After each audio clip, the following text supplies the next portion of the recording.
chief has the most recent numbers about how many of these Haitians under the bridge have been sent back and how many have been released into the U.S. The DHS chief is telling us that he doesn't know. So who else can we ask? You can certainly ask the Department of Homeland Security. I am confident, Peter.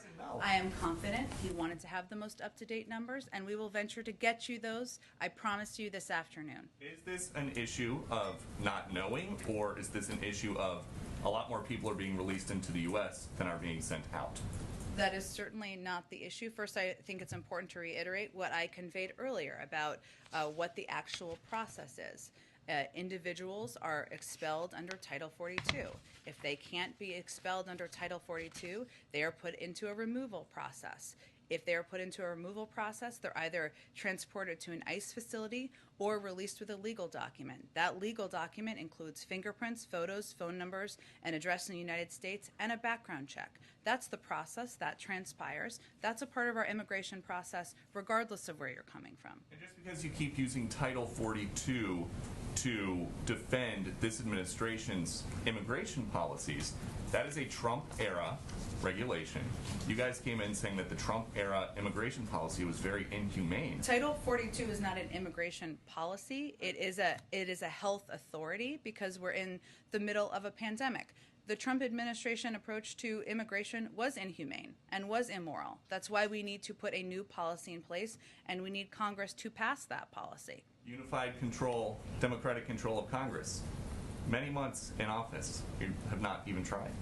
That's not actually true. There's been Peter, just factual here. There's been a bill proposed, first day in office. Currently, it was proposed as a part of steps were proposed as part of the reconciliation process. Right, the parliamentarian rejected that proposal. They're going back and proposing new options. President supports that. He would like to see immigration reform passed into law, more humane processes. Just one more. Has President Biden ever been to the southern border? In his life? Yes.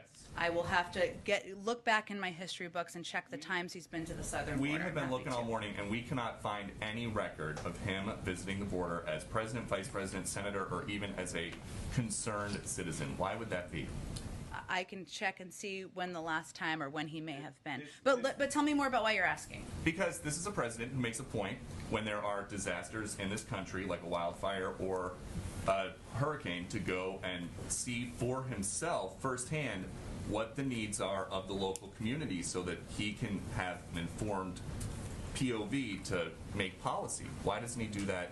Why doesn't he go down to Del Rio, Texas and see what's going on? Well, first of all, Peter, I think the situation at the border is the result of a broken system. And the president certainly relies on his experience. So whether it was the work he did to address root causes as vice president, his efforts when he was in the Senate to support comprehensive immigration reform, steps that at a time were being done and worked toward in a bipartisan way, something that certainly we think should be the case today. He uses all of his experiences to inform how he governs, how he approaches challenges, and certainly he looks again at the last 4 years and the separation of children who were ripped from the arms of their parents as a way he does not want to proceed. So all of his experiences and his time in office, whether vice president or Senate, inform his approach to issues. Go ahead.